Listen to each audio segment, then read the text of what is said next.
Nothing exposes the gaps in postpartum weight loss advice like bounce back culture.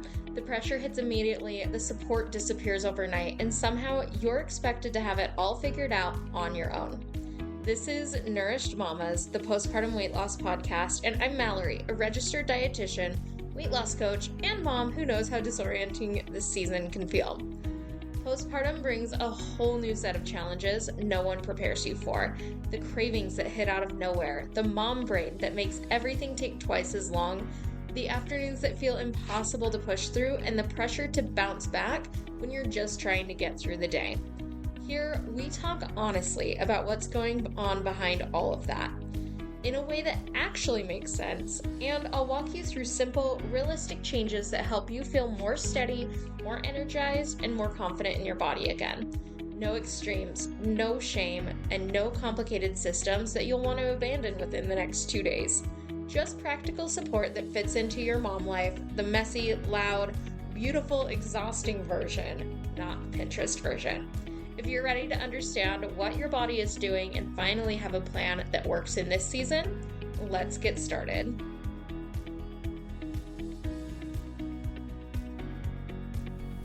Hi there, and welcome back to the Nourished Mamas podcast. I'm super excited for today's episode because I feel like it's something that most moms struggle with, and if you don't, that's wonderful, and I'm so glad. Because I wish more didn't, but I want to talk about something that no one really says out loud, and that is the pressure to be a good mom. But there's really no true definition of that. It's just what we were modeled, what we believe. It's a very much mindset based thing, but usually what it ends up looking like is putting everyone else's needs above your own, putting yourself last, always being available, saying yes constantly, being available to do more, and whether that is when your kids are really little, being available to do everything. Sometimes I personally do feel guilty because I have my son with some childcare each week, and that allows me to do my job. It allows me to stay sane, to have some adult conversations and really be able to do my workouts and grocery shopping or errands or things for our business that we have that really you can't do with a 2-year-old screaming in your ear because they want attention. It's just not possible. But that doesn't mean that I don't feel kind of bad, especially when he is clinging to me until 11 p.m. at night, not letting me put him in his bed without having a complete screaming come apart. There's been a huge shift recently in his willingness to go to bed, and I think a huge part of it is that we do have more childcare each week. We have 3 days a week now instead of 1, and it's made this huge difference in his day-to-day life because he's not at home with mom or dad. He's been doing a ton more playing with other little kids. There's just a lot going on, so he doesn't have quite as much of that time. And so much of our society is telling us that we need to be doing more. We need to stay exhausted. And if you're not, then you're doing motherhood wrong. But really, most of us, 99.9% of us, are trying our hardest. If you're here listening to this podcast, you are trying your best. You are doing everything you can to show up for your kids, but you're also doing it just a step further and showing up for yourselves. If you are here listening to a podcast for postpartum moms, you want to take care of yourself so you can also take care of your littles. So one of the biggest things that is a lie is that being a good mom means sacrificing your own wants, your desires, your goals to be there for your kids and allow them to have those things. And I like to think about it as if you are wanting to just be there for your kids the whole time, but then put yourself on that back burner, when are you going to have time to fulfill your goals? What would you honestly, I think about my own parents, and they were always achievers. They are achievers. in retirement, they're constantly doing really cool things. They're taking a big trip to Europe next year. I believe they're doing a huge trip to New York soon. Like, they're doing a bunch of things for themselves in retirement, but it wasn't just once we were out of the house. My mom still had a very demanding job. My dad was there for us a lot, but that doesn't mean he sacrificed necessarily. Like, he still had things that he was doing for himself, and my mom definitely had some of that as well. And I know that they wouldn't want me losing myself in motherhood. So that's kind of how I think about it. Like, if you want the best for your children, there's someone that wants the best for you too. And you may not have a great relationship with your parents. I know that's not always the most common thing, but for those of us that do, or those of you that don't, you may have someone else in your life that has that mentality around you. And so thinking about yourself that way can help a little bit. But that lie of being a good mom means sacrificing, and that you need to come last. Taking time for yourself is selfish. I was thinking the other day, like, I have a buffer built in for my childcare where I have an hour after I drop him off and an hour before I go pick him up to do, like, odds and ends of the things in my day, so that I'm not just booked calls all the way through, like, the 8 hours that he is at daycare, which for me has been so helpful because it allows me to get in a workout. And I talk to moms every single day that are putting their workouts last. They're not finding the time for it, and then they have no energy to go do the things they want to do. Or alternatively, maybe you have been having times where you feed your kids, you make sure that they're taken care of. Maybe you're even like getting your husband off to work with a very stocked lunch bag. I know I try to do that on mornings when things flow well. I try and make breakfast. I try and help my husband with his lunch and his coffee on the days that I'm home. But it definitely just flows. Each day is a little bit different, and if I don't also make sure that I'm eating my breakfast and getting the stuff that I need, then it just makes it so hard when I do go to work and try and like get the rest of my day handled. So if you're feeling overwhelmed and that you just believe you should be handling it, I want you to know that you're confusing being a good mom with being an exhausted one. If you can never tell the other moms in the mom group no to showing up to things, or if you are putting going out for a walk with your kids on a pedestal where they get their outside time but then you don't get breakfast because you're rushing out the door to get them to the park, that's definitely putting their needs above yours, and it's going to have a very poor effect on your energy later in the afternoon. So it's very common. We do it in little ways all the time. And so I would love to know, you can send me this as a message if you felt like it, or just reflect on it. But when was the last time you personally felt like you? Not the mom version of you, but you. When did you feel like you could take a breath and not be thinking about everyone else's needs? When did you have some me time? And so much of the time as moms, we lose our identity. We start running our lives on autopilot, and there's that constant mental load that is always nagging, so there's no energy left at the end of the day for you to take care of your own needs. You're showing up for yourself, but if you don't feel like you anymore, then you're definitely not showing up in a way that's going to be sustainable. It's something that you are going to burn out. You're going to not be able to do the things you say you want to do because you are burning both ends of the candle. Excuse the poor metaphor, but like, honestly, if you don't feel taken care of, you cannot take care of other people. And I know I talk about this a lot, but I just want to drive it home because it comes up all the time. So as an example, one of my clients is a mom of, I can't remember how many kids she has. I think she has 2 kids. One of them has some medical complexity, so she's always rushing around to appointments for him, making sure that he's taken care of. She has a very demanding job. And one of the things that we couldn't figure out how to fit into her schedule was a workout. And she knew she wanted to do it. She knew that it was important. She felt like it was something she should be doing, but also that if she did it, she'd have more energy. She felt like it makes her whole day easier, because that to her, when she works out, it felt easier for her to eat well and take better care of herself. She felt like she was getting better sleep at night. But we couldn't find a time to fit it into her day without shuffling things around. And so it was this priority shift where what we ended up doing, because I was doing weekly calls with her most of the time. So during that time, instead of doing calls, we decided to check in via chat, which I have great options for right now.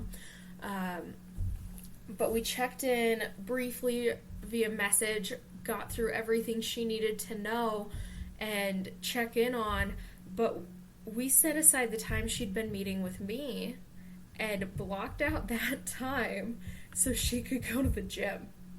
And that worked really, really well, because we'd been meeting for a while, and so she was able to just say, like, hey, you know what, I feel like our calls are great, but if I could use this time for the gym, that would be easier. And so we've really shifted toward having more of that chat support, and I have quite a bit of enjoyment out of that. Like, I feel like it's been really good for me, but it's also good for her, because we can check in so much more frequently. She can chat with me more and not have to feel so pressured to be on an hour-long call with me, so that she has that time to go and work out. So I've really shifted things in how I coach people because of this, and just giving that opportunity for people to have more access without the time spent.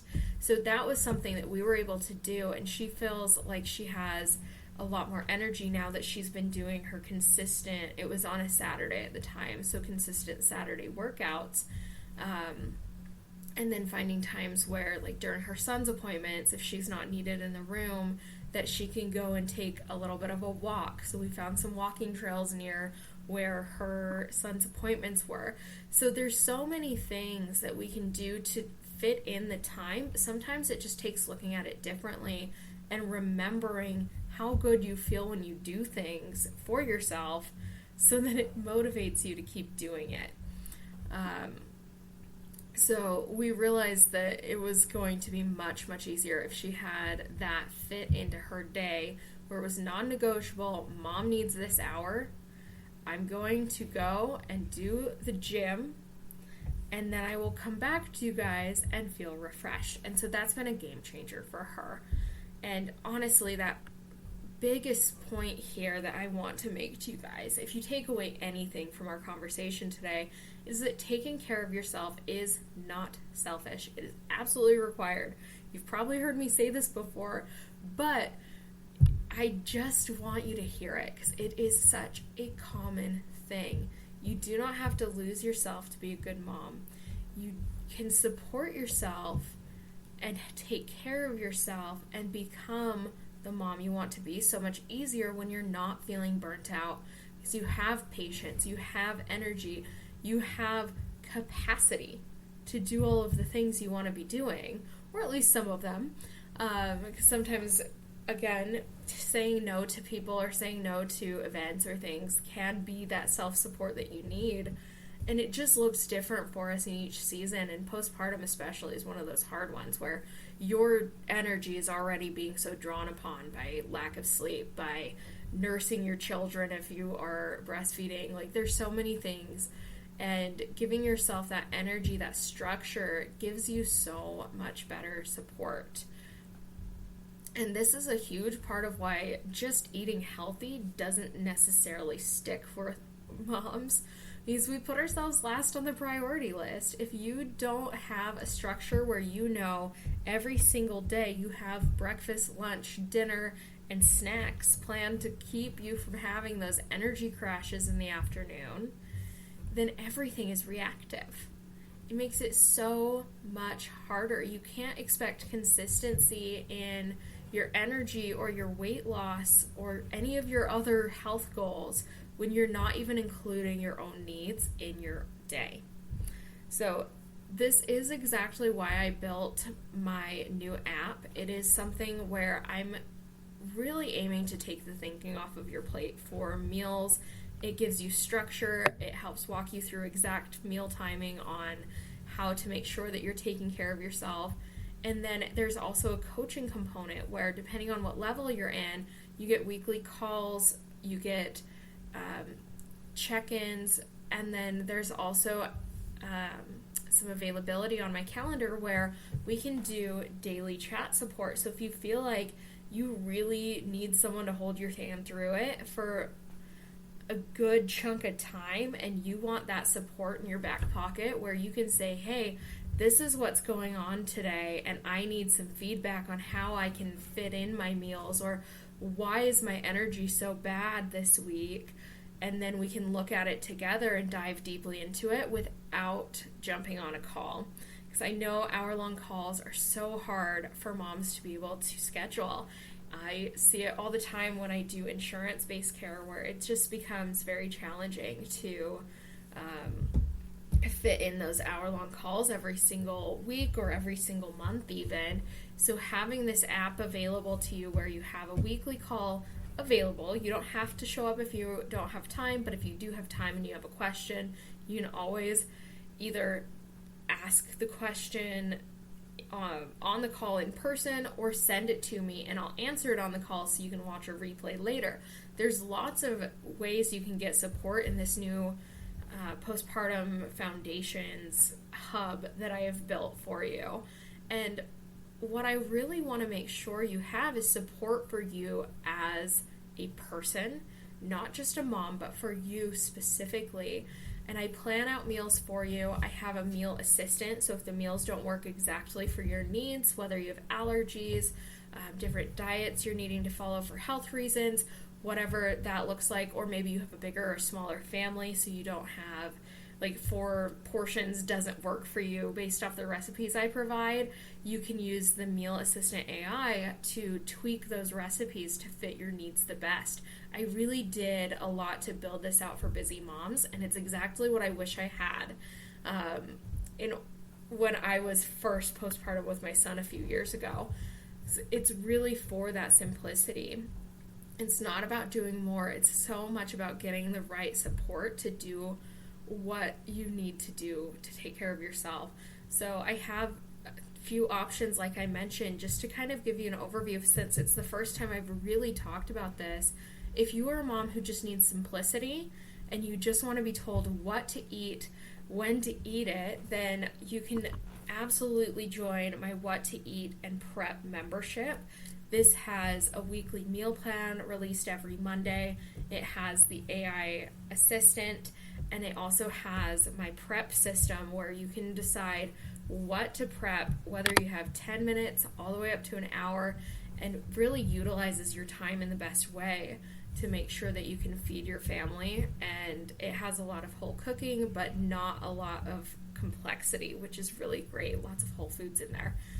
And then if you're a mom who wants consistency and accountability, my postpartum foundations system is a really great place to be. It has that weekly call. It has bi-weekly bi-weekly check-ins where you fill out a form. I send you a video response so that we can really have some back and forth there. But if you're a mom who wants full support and guidance, I have the Postpartum VIP Hub. That is where you get access to the What to Eat and Prep membership, which is included in all levels. I will mention that here, but you also get the calls, the check-ins, and chat support. So the chat support is really where we can dig in if you feel like you are stuck anywhere or struggling with something and you want that guidance right then and there. That's going to be the best place for you.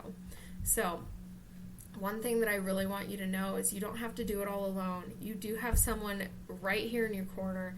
So if this is hitting for you, or you feel like you've lost yourself a little bit, I would love for you to reach out to me and learn more about my new coaching packages. I have such new things on the table. I'm super excited about it. And you can DM me to let me know what you are thinking about. There's a mini training you can watch, which basically just send me the word training and it'll send you a quick 6-minute video over on Instagram. So that is a really great place to get started if you're not sure if you want the higher levels of support at this time, but you just want to kind of get to understand what the meal patterns are that are keeping you stuck so that we can get started really pinpointing where your energy is going and help you start to feel your best. Alrighty, thank you guys so much for joining me today. I do just really, really appreciate you coming on to this podcast. If you have a chance to either review or subscribe, then I super appreciate it. It definitely helps the podcast. And I will talk to you next week.